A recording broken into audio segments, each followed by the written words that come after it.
At last, we come face to face. Constance, is something... Listen here, there's no need to dance around me, for I bear you no ill will. I am having confusion. What are you speaking of? I speak of the bad blood between Brigid and the Empire, of course. Ah, the war. I am having my own feelings about.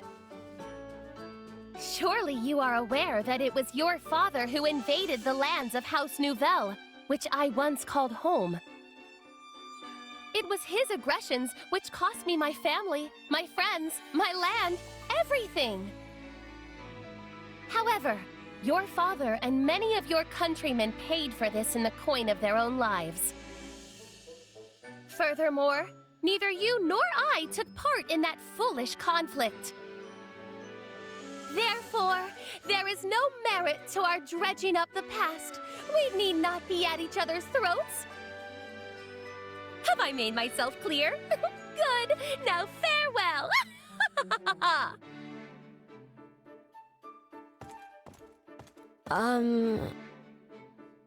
Constance has a personality of much color. I was not given a chance to give her my reply. I cannot be leaving things like this. I must be telling her that I have understanding. Constance? I am wanting to talk to you about what you were saying before. Greetings, Petra. I fear I caused you undue distress. Please accept my humblest apologies for the offense. One from my meager and reduced circumstances has no right to insult a woman of your royal standing. As galling as this must be after the fact, I humbly beg your forgiveness. You can have my forgiveness, although I was not taking any offense. Oh, what overflowing kindness! Truly, your mercy is too good for a wretch such as I. But I should not expect aught else from one capable of ruling an entire people. You are a mighty boulder, and I, but a pebble by the wayside. Let me speak, Constance, please. I am knowing that our relationship is complicated. I think about this every day. It is filling my heart with pain and confusion. But you had the braveness to say what I could not. Stop, I beg you. You will crush my sad and pathetic frame under the weight of such undeserved compliments. I think it best if I keep my own counsel from now on. Pray pay my ramblings no mind. Oh my, now I have been so presumptuous as to tell you what to do. Please excuse me while I go crawl under a rock. I am not understanding what happened here. Which Constance should I be believing? Constance, I think I am starting to have more understanding of you. Both parts of you are the true you. The part that cannot be accepting is existing alongside the part that can. These two are always fighting inside you. It is very difficult. I would venture to say that you have described me most aptly. There is still much about myself I have yet to understand, but the idea that the two parts of me exist in a state of conflict is most intriguing. Before, you were telling me there was no point in having conflict over the past. You were letting go of the past to be living in the present. Your words were touching my heart. Yes, I do suppose I may have said something to that effect. How mortifying. But then you fled before I could be responding. That was showing me that you have difficult feelings for me after all. This is also one part of you battling with the other, I think. It is entirely possible that such is the case. As I could never hide the truth from you, I must admit I found you somewhat intimidating. Despite my springing the topic on you without warning, you stood strong and listened, and were even gracious enough to discuss it afterward.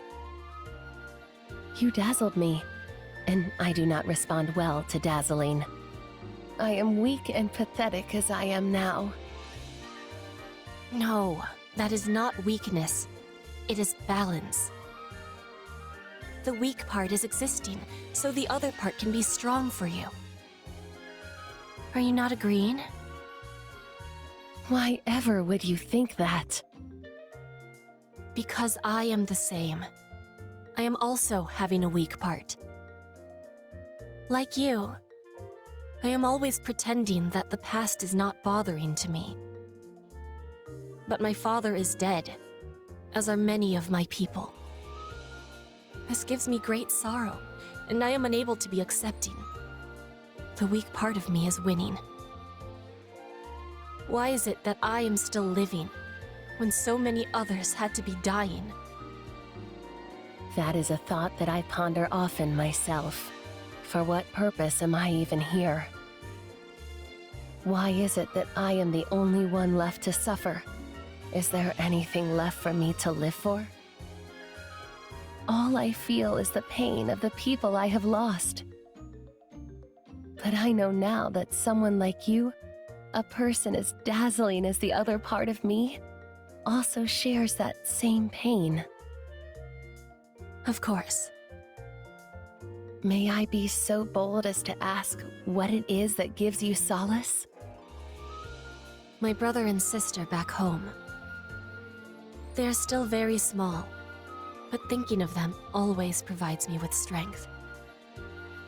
If I am not able to be claiming the throne, they are likely to be killed. Bridget expects me to be a strong queen, a warrior.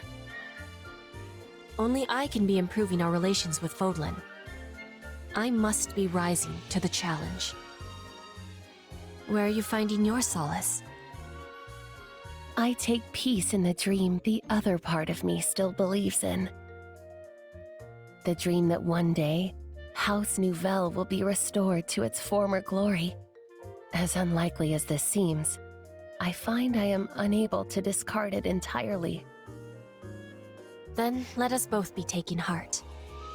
We will be living and we will be fighting. We are sharing a past of sorrow.